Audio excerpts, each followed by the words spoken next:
Estamos contentos de estar aquí en esta mañana.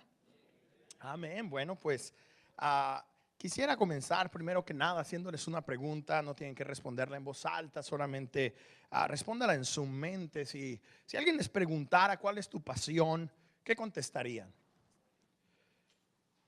Si alguien les preguntara si ustedes pudieran decir qué es lo que más les apasiona en la vida, ¿podrían decir que su pasión en la vida es seguir a Jesús? Saben, en la vida hay muchas cosas que podemos perseguir. Hay muchas cosas por las que podemos nosotros dirigirnos e ir buscándolas. Pero la realidad es de que solamente vale la pena seguir a Jesús. Si esa es nuestra pasión, si nuestra pasión es perseguir a Jesús, entonces, mis hermanos, no estamos perdiendo el tiempo.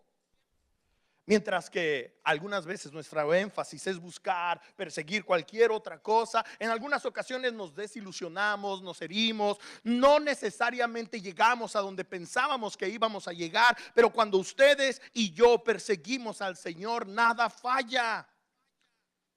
Seguir al Señor significa que alguien nos va liderando, pero perseguir al Señor es nuestra decisión de ir persiguiendo a algo, de ir buscando algo, de ir correteando a algo. Y ciertamente el Señor Jesucristo nos ha llamado a seguirle. Pero en respuesta a su gracia deberíamos nosotros de decidir ir persiguiéndole, ir corriendo detrás de Él. Y el día de hoy precisamente vamos a considerar la importancia de perseguir al Jesús verdadero. El día de hoy vamos a hablar acerca de qué tanto valor tiene para nosotros vivir apasionados, siguiendo, persiguiendo al verdadero Jesús. Por eso quiero invitarles a que por favor abran sus Biblias en el Evangelio de Marcos capítulo 9, mientras continuamos con la serie que hemos titulado El Jesús verdadero.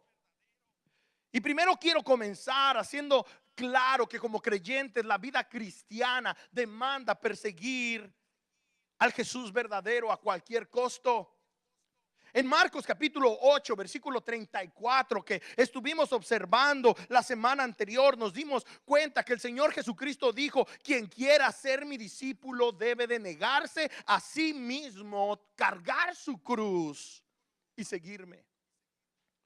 Entonces tiene un costo.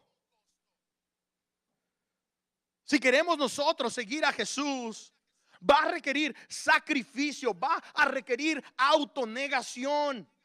Y solamente aquellas personas que confíen en el Señor lo suficiente van a estar dispuestos a perseguirle, aun cuando nos cueste, aun cuando sea sacrificial. Esas personas son verdaderamente los seguidores de Jesús. Algunos de nosotros andamos como sube y baja. Cuando todo está bien, nuestra relación con Dios está bien. Cuando las cosas no están tan bien, nuestra relación con Dios muchas veces está por los suelos.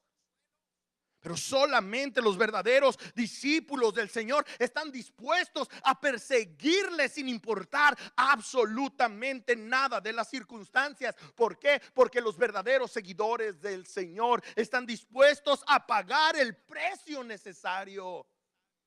Nadie dijo que iba a ser fácil. La salvación es gratis, es por gracia, es un regalo con Dios, pero caminar por fe es costoso. Vivir la vida cristiana es costoso, te va a requerir esfuerzo. Y es que hay muchas presiones y muchas demandas en este mundo. Y esas presiones, esas circunstancias difíciles, lo único que van a provocar en nosotros, si no estamos dispuestos a pagar el precio, es a que declinemos espiritualmente, es a que decaigamos espiritualmente. Y la única solución para eso es ser intencionales. Di conmigo: intencional.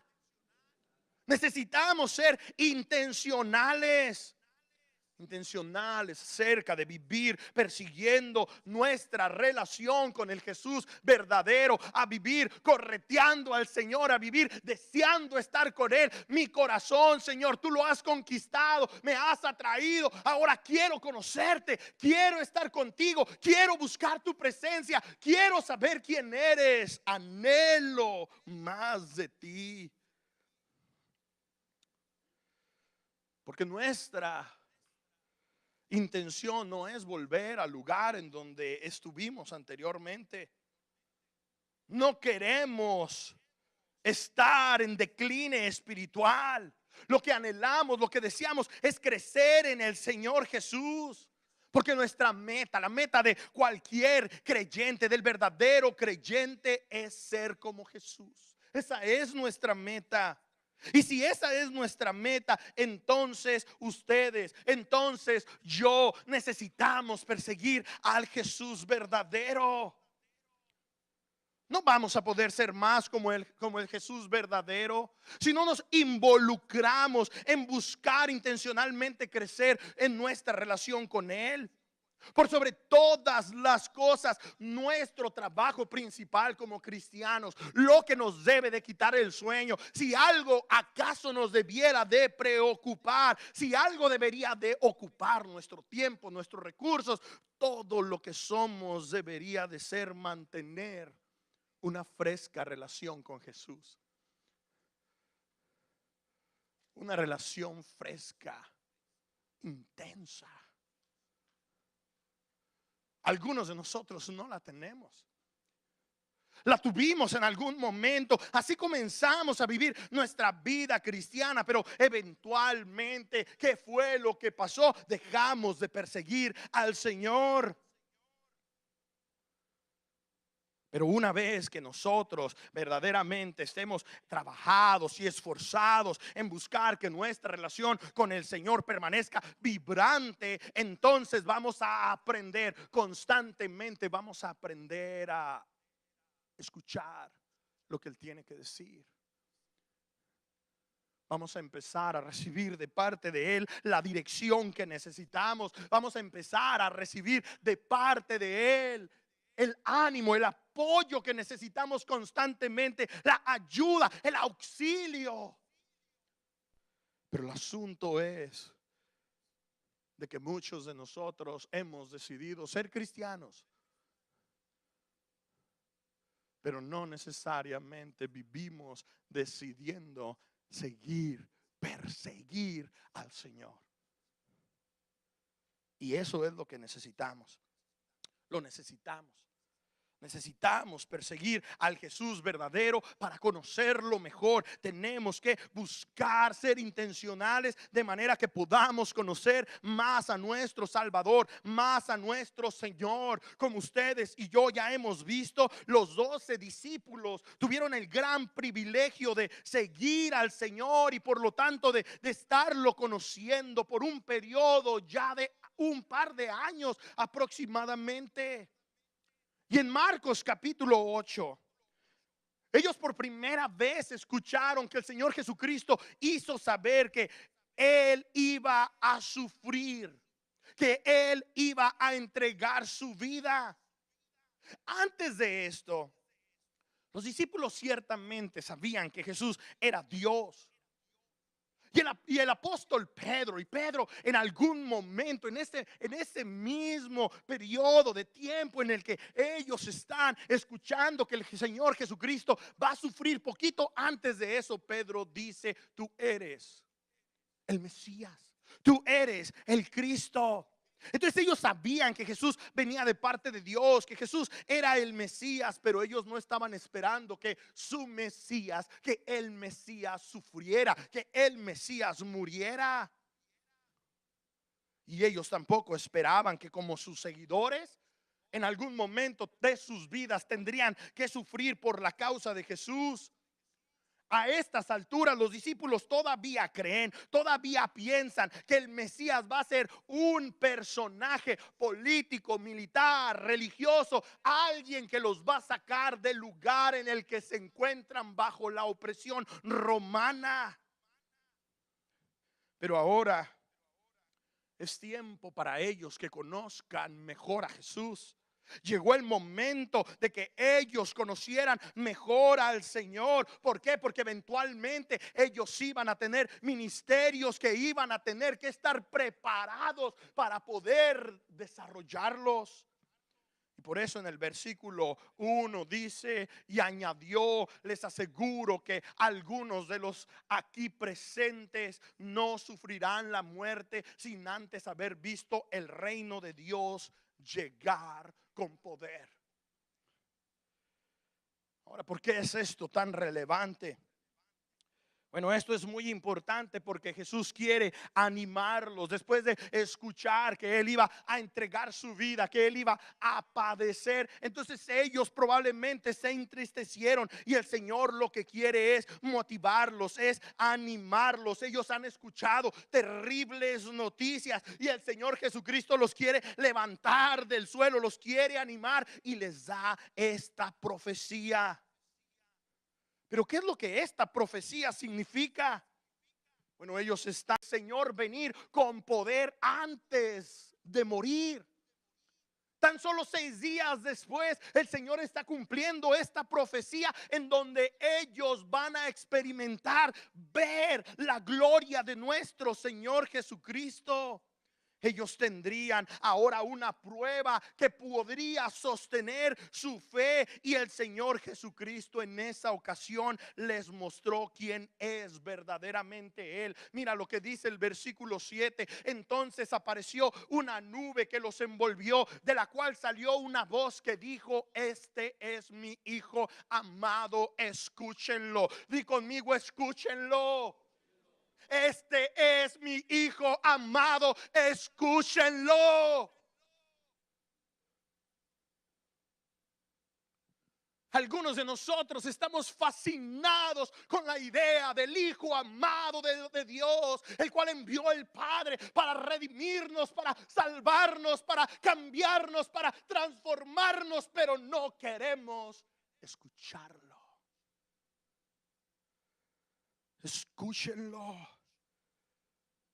Jesús es el Hijo de Dios. Él es Señor. Lo que Él dice debemos de escuchar y debemos de hacer. Algo parecido a esto ya ha sucedido anteriormente. Esta fue como la segunda ocasión en la que se escucha una voz del cielo que dice algo similar. En la primera ocasión fue cuando el Señor Jesucristo fue bautizado y se escuchó una voz del cielo que dijo: tú eres mi Hijo amado, a quien amo, en quien tengo complacencia. Pero en esta ocasión se dice algo diferente. Las palabras no son de aprobación acerca de la persona de Jesús. Estas palabras son un reto para aquellos que están alrededor, para Pedro, para Jacobo, para Juan. Es un reto para ellos. Este es mi Hijo amado, escúchenlo.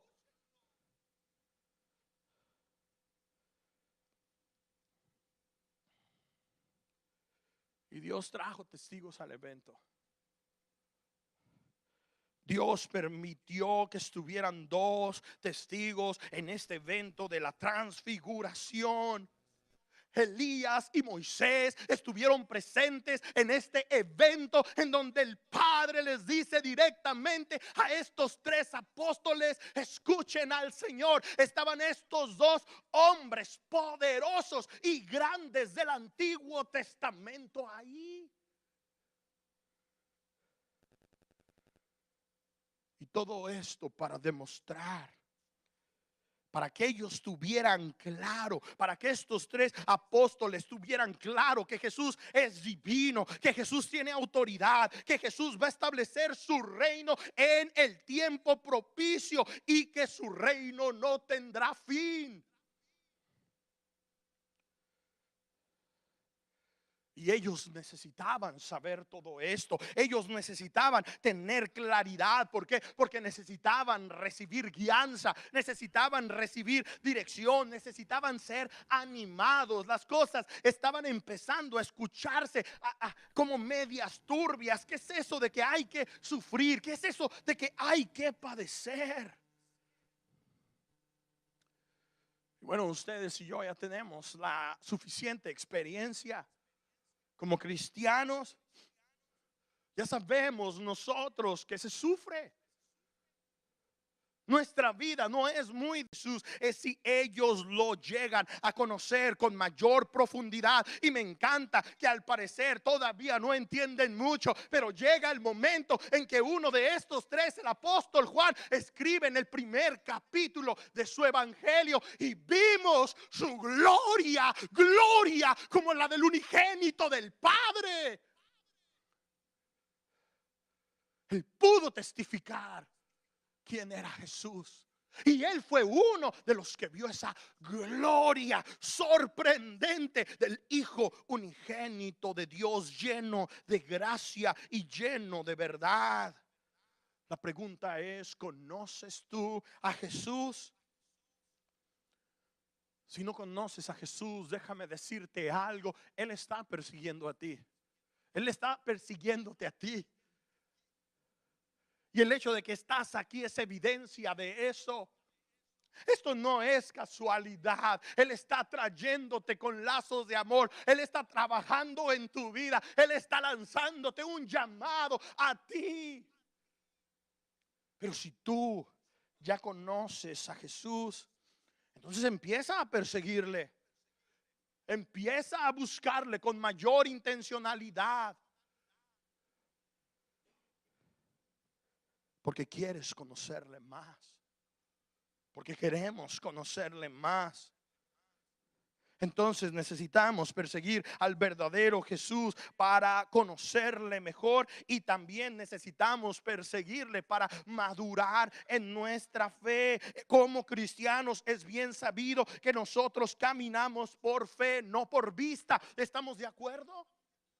Caminamos por fe, no por vista. Somos salvos por fe. Confiamos en Dios por fe. Ahora, nuestra fe no es perfecta, pero es suficiente. Es suficiente. Hemos creído en el unigénito de Dios. Hemos aceptado esa salvación tan grande. Ahora vivimos entonces por fe. Pero no es una fe ciega. No es una fe que no tiene ningún sustento, que no tiene ningún fundamento. Es una fe que está basada, que está anclada en evidencia. Y esta evidencia de nuestra fe está en las Escrituras. Ahí está el recuento de lo que nosotros debemos de creer y perseguir. Y los discípulos del Señor por casi 2 años estuvieron viviendo por vista. Y creo que esa es la razón por la que algunos de nosotros somos muy intensos en nuestra relación con Dios cuando todo está bien, porque seguimos al Señor por vista. Si tengo trabajo, si tengo carro, si tengo guardado en el banco, si todas mis relaciones personales están bien, si todo está bien, lo estoy viendo, ¿cómo no voy a tener razón de adorarle, de cantarle, de venir a la iglesia, de servirle, de bautizarle, de bautizarme? ¿Cómo no voy a tener razones si todo está bien?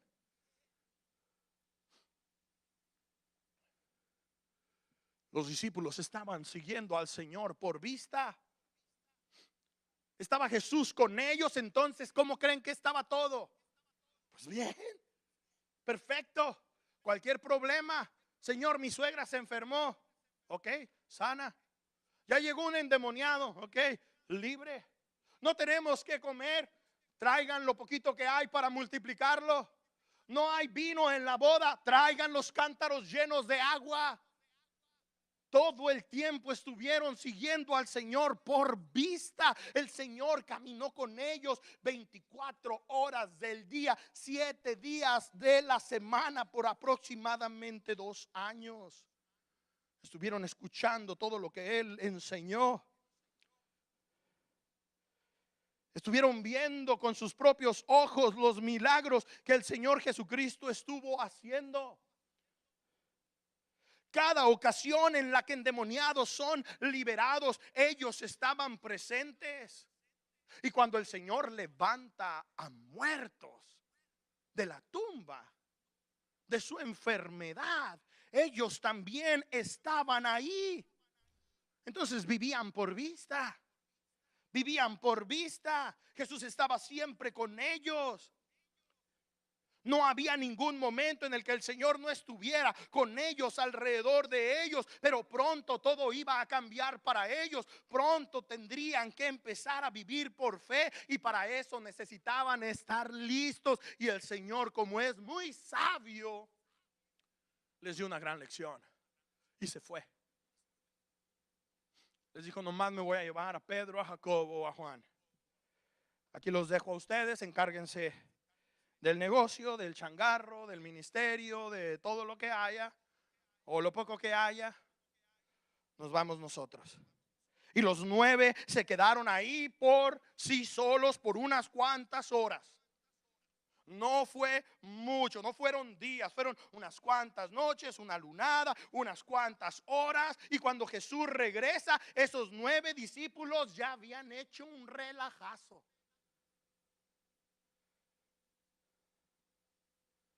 Ya estaban en medio de una situación crítica. Mira lo que dice el versículo 14. Cuando llegaron a donde estaban los otros discípulos, esto es Jesús y sus 3 discípulos que estuvieron en el monte de la transfiguración. Cuando llegaron a donde estaban los otros discípulos, vieron que a su alrededor había mucha gente y que los maestros de la ley discutían con ellos.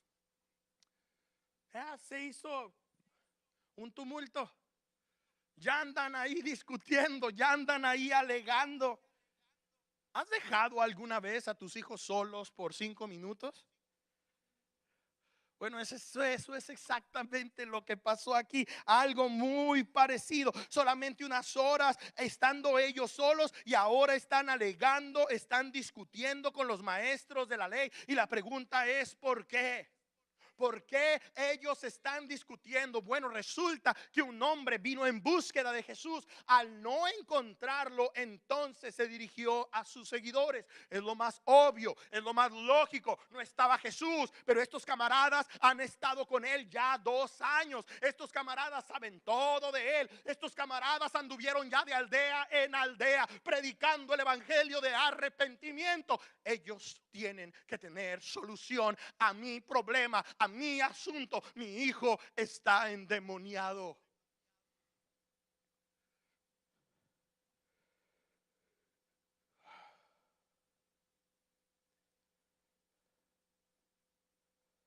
Y los 9 discípulos, llenos de confianza, llenos de ánimo, se atreven a querer tratar este caso.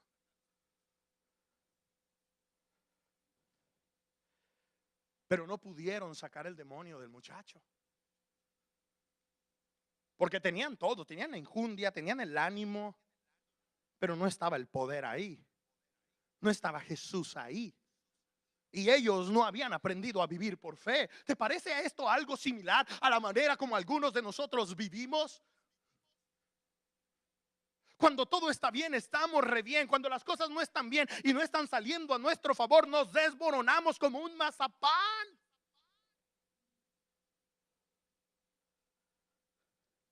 Y aparentemente todo el pueblo estaba ahí. Imagínate. Todo el pueblo ahí, y estos hombres supuestamente van a hacer algo a favor de este joven, y no sucede. Y entonces los maestros de la ley inmediatamente empezaron a desacreditarlos, inmediatamente empezaron a burlarse de ellos. Oh, su Mesías es un impostor, Jesús es un impostor, ustedes son unos impostores, no saben lo que están haciendo, ustedes están mal. Si él ha liberado endemoniados, ha sido por el poder de Beelzebú. Ustedes están siguiendo a un impostor. Pero cuando Jesús regresó, ¿sabes a quién enfrentó? No enfrentó a los fariseos, Él ya no está para perder tiempo con los fariseos. Un capítulo atrás fue la última ocasión en las que él se pone a argumentar con ellos. Él ya no tiene tiempo para los religiosos. Él ahora está invirtiendo su tiempo en estos 12. Y mira lo que les dice: a generación incrédula. No le dice a todo el pueblo así, no le dice a los fariseos así, le está diciendo a sus discípulos: mira, a generación incrédula, respondió Jesús, ¿hasta cuándo tendré que estar con ustedes? ¿Hasta cuándo tendré que soportarlos? Tráiganme al muchacho. Esto fue intenso, ¿cierto? ¿Te puedes imaginar a Jesús confrontando a sus discípulos de esta manera? La semana pasada terminamos dándonos cuenta que si nos avergonzamos del Señor aquí, Él en alguna ocasión se va a avergonzar de nosotros delante de la gloria de su Padre y de sus ángeles. Algunos de nosotros pensamos que nuestro Dios es un Dios lleno de amor y amor y amor, pero también a veces pensamos que es medio necio, perdón, medio,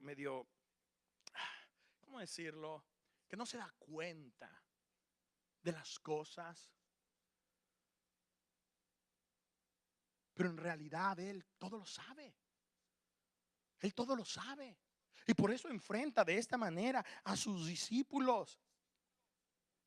De una manera muy intensa los confronta. Y la verdad, el pasaje no nos dice, pero podemos asumir, el tumulto no se fue muy rápido. La gente tal vez ahí seguía alegando cuando el Señor Jesucristo llegó. Entonces les pegó esta reprensión, esta exhortación, muy probablemente delante de toda la gente. Ay, estos hombres, ustedes de verdad han estado conmigo ya por 2 años y todavía no pueden creer, todavía no saben orar. Y si sigues leyendo, te vas a dar cuenta que el Señor Jesucristo liberó a este jovencito de esa posesión demoníaca. Y los discípulos aprendieron una gran lección, una lección que tú y yo tenemos que aprender, una lección de crecer en la fe. Jesús los estaba preparando de la misma manera que nos ha querido estar preparando a nosotros. Cada valle, cada dificultad, cada circunstancia difícil, cada pérdida, cada ocasión en la que nos sentimos desilusionados, con dolor, con tristeza, abandonados, es una oportunidad para crecer en la fe. Pero no lo hacemos. Y ya tenemos más de 2 años de seguir al Señor. Y todavía reaccionamos como bebés frente a la oposición. Como bebés cuando les quitan su juguete favorito o su dulce que están a punto ellos en su mente de comerse. Necesitamos crecer en la fe. Necesitamos creer en el Señor. Necesitamos confiar en la autoridad del Jesús verdadero. Pero para que nosotros podamos confiar en Él, necesitamos conocerlo bien. Necesitamos seguir a Jesús diligentemente para madurar en la fe. Pero también necesitamos perseguir a Jesús para desarrollar un corazón de siervo. ¿Un corazón de siervo? ¿Quién quiere tener un corazón de siervo en estos días? Nadie. ¿Y qué tal en aquel tiempo? Bueno, por lo menos los discípulos tampoco. Eso de servir como que no se nos da, como que no es natural. Pero Jesús es un siervo. Y el Señor Jesucristo, cuando les dijo por segunda ocasión a sus discípulos en este capítulo 9 que Él va a entregar su vida para sacrificarse por otros, ellos no lo entienden y ellos no se quieren meter en ninguna clase de situación. Como no entienden, no se quieren ver mal, entonces no preguntan. Muy mala solución, muy mala conclusión. Lo que quiero decir es que si alguien está invirtiendo tiempo en ti, pregunta. Eso es lo que un buen estudiante hace. Eso es lo que un buen trabajador hace. Eso es lo que un buen siervo del Señor debe de hacer. Necesitamos preguntar. Y si preguntamos, estamos esperando respuestas. Pero algunos de nosotros no preguntamos. ¿Y sabes por qué no preguntamos? Porque no queremos aprender. Sí queremos decirles cómo lo hagan, pero no queremos aprender. Sí vamos a cuestionar la integridad de la persona, pero no necesariamente vamos a preguntar por qué razón lo hace así. Oh, no, ese no es nuestro interés. Nuestro interés es que ellos sepan que están mal. Nuestro interés es que ella sepa que ha hecho algo mal. Los discípulos están frente a su Señor, el cual ha invertido tiempo en ellos, y no están dispuestos a preguntarle. Pero Dios quiere guiarnos. Él quiere guiarnos. Entonces hay que preguntarle cuando no sepamos qué hacer, cuando no sepamos cómo actuar. Él quiere dirigirnos a través de su palabra, y muy probablemente la respuesta va a venir de su palabra o de alguien que habla su palabra. Dios quiere responder. Como buenos siervos de Dios, tenemos que aprender a conocer muy bien su voluntad, porque ya no vivimos para nosotros mismos. Esta ya no es nuestra propia agenda. Ahora tenemos un Señor. Ahora buscamos escucharlo, y no solamente escucharlo, sino obedecerlo. Pero ay, qué bárbaros. Los discípulos eran como nosotros. Pareciera que en este tiempo de sus ministerios, a ellos lo que les llamaba la atención de Jesús eran los milagros, los prodigios de Jesús. Y debido a ello, constantemente estaban imaginando cuestiones que no eran adecuadas. Constantemente estaban teniendo expectativas equivocadas acerca de Jesús y acerca de su futuro. Y créeme, ellos no estaban listos para servir. En su mente no pasaba la idea de servir. Ellos no tenían interés en servir. Es una locura. Los discípulos estuvieron en cada ocasión que Jesús enfrentó a los fariseos y a los maestros de la ley por su falta de compasión por la gente. Los discípulos estuvieron presentes, pero ahora ellos también tienen sueños guajiros. Ahora también ellos tienen ambiciones egoístas, y el problema es que Jesús lo sabe. Jesús lo sabe. ¿Con qué intención lo sigues? Él lo sabe. ¿Cuál es tu interés? Él lo sabe. Versículo 33, la segunda parte, y 34, el Señor les pregunta: ¿qué venían discutiendo por el camino? No necesitó escucharlos, no necesitó saber detalles. Él supo que algo turbio había ahí. ¿Qué venían discutiendo por el camino? Pero ellos se quedaron callados, porque en el camino habían discutido entre sí quién sería el más importante.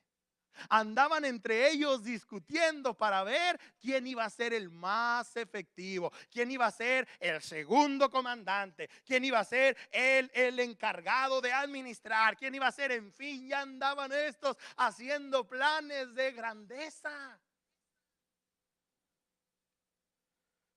No cabe duda que eran personas comunes y corrientes. Ahí lo tienes. Ahí lo tienes. No es difícil considerarnos a nosotros mismos mejor que otras personas. Y si no prestamos atención, muy fácilmente podemos menospreciar a personas a nuestro alrededor, incluyendo en el ministerio. Algunas personas tenemos la pretensión de sentirnos mejores que otros, más inteligentes que otros, mejores siervos que otros, aún en el ministerio. Pero mira la reacción de Jesús en el versículo 35. Entonces Jesús se sentó, llamó a los 12 y les dijo: si alguno quiere ser el primero, que sea el último de todos y el servidor de todos.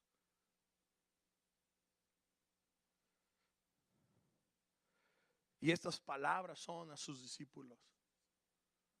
Después de 2 años, ellos ya quieren gloria para sí mismos. Ellos ya quieren ganancia para sí mismos. Ellos ya quieren puestos para sí mismos. Ellos no viven para la gloria de Dios. Ellos no viven para exaltar al Señor. Y si alguno quiere ser el primero, que sea el último de todos, el más pequeñito de todos, el chalán de todos. Entonces no estamos en competencia aquí. ¿Y qué hay con aquellos que están desarrollando ministerio al otro lado de la ciudad? Bueno, ellos son también nuestros colaboradores en el ministerio. Y como colaboradores en Cristo, todos debemos de tener una mentalidad de reino. Todos debemos de apoyarnos, de ayudarnos. Y si no vamos a hacer juntos ministerio, por lo menos no echarnos tierra. Todos debemos de vivir ministrando para la gloria de Dios. Finalmente, necesitamos perseguir a Jesús para aprender sus estándares. Esto es muy importante para los líderes. Esto es muy importante para aquellos que van a dirigir a otras personas. Ten en mente que Jesús está teniendo esta conversación con sus discípulos. Él los está entrenando y ellos necesitan entenderlo, porque muy pronto van a ser los líderes de la iglesia. Y por eso el Señor Jesucristo les dice en el versículo 42: pero si alguien hace pecar a uno de estos pequeños que creen en mí, más les valdría que le ataran al cuello una piedra de molino y lo arrojaran al mar. El Señor sabía que los discípulos con esta actitud tenían potencial no de servir, sino de abusar de otros. Cualquier líder espiritual, si no está viviendo, persiguiendo al Señor, tiene un gran potencial de destruir a otros. Y por eso debemos de temblar. Yo debo de temblar. Porque en mi ministerio busco la edificación del pueblo o puedo destruir a personas.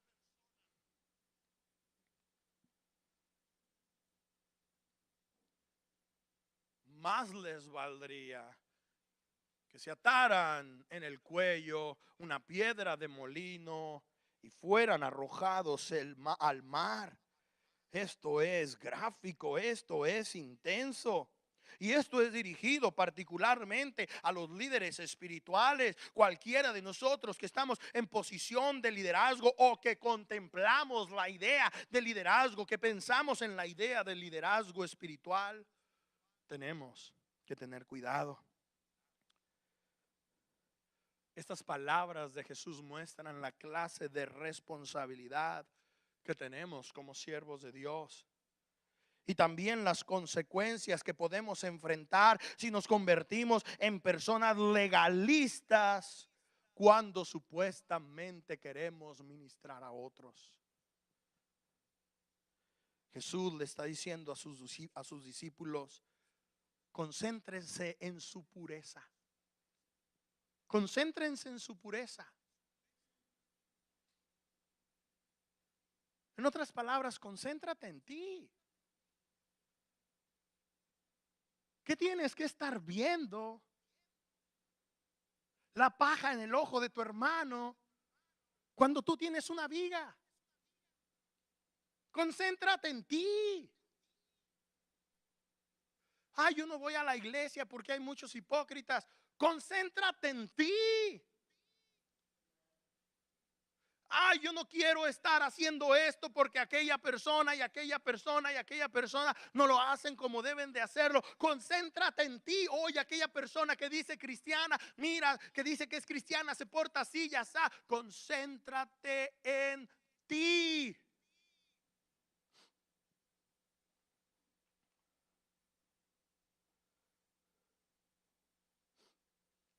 Corre del pecado. Corre del pecado.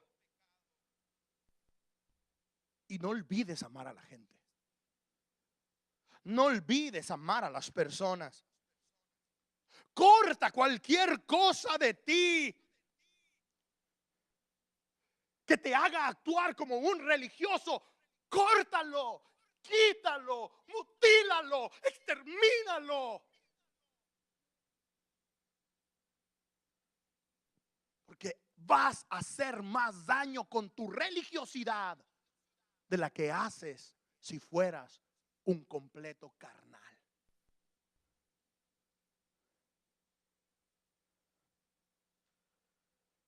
Dejen de pelear. Dejen de elevarse por encima de los demás. Dejen la competencia.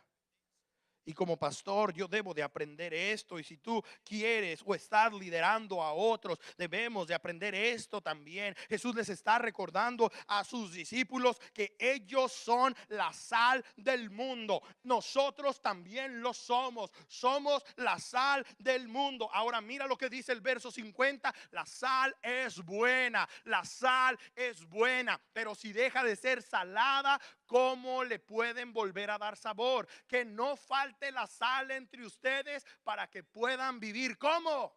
En paz unos con otros. En paz.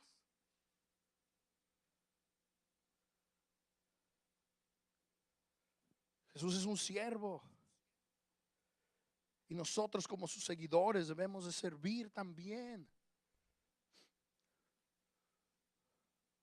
No perdamos nuestro sazón.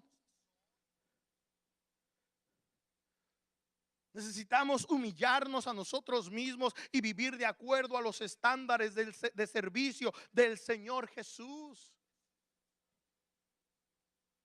Eso es lo que necesitamos. En conclusión, nuestra percepción del verdadero Jesús mejora cuando lo perseguimos constantemente. Recuerda que ahora que estamos en Cristo ya podemos escuchar, ya podemos ver espiritualmente, pero nuestra percepción es un proceso. Poco a poco estamos conociéndole más, poco a poco estamos madurando más, poco a poco estamos sirviéndole mejor, poco a poco estamos viviendo de acuerdo a sus estándares. Está siendo un proceso, pero ese proceso se puede acelerar si apasionadamente y gozosamente perseguimos a nuestro Señor y Salvador. Necesitamos saber más de Él. Necesitamos servir y aprender a servir de parte de Él con la actitud adecuada.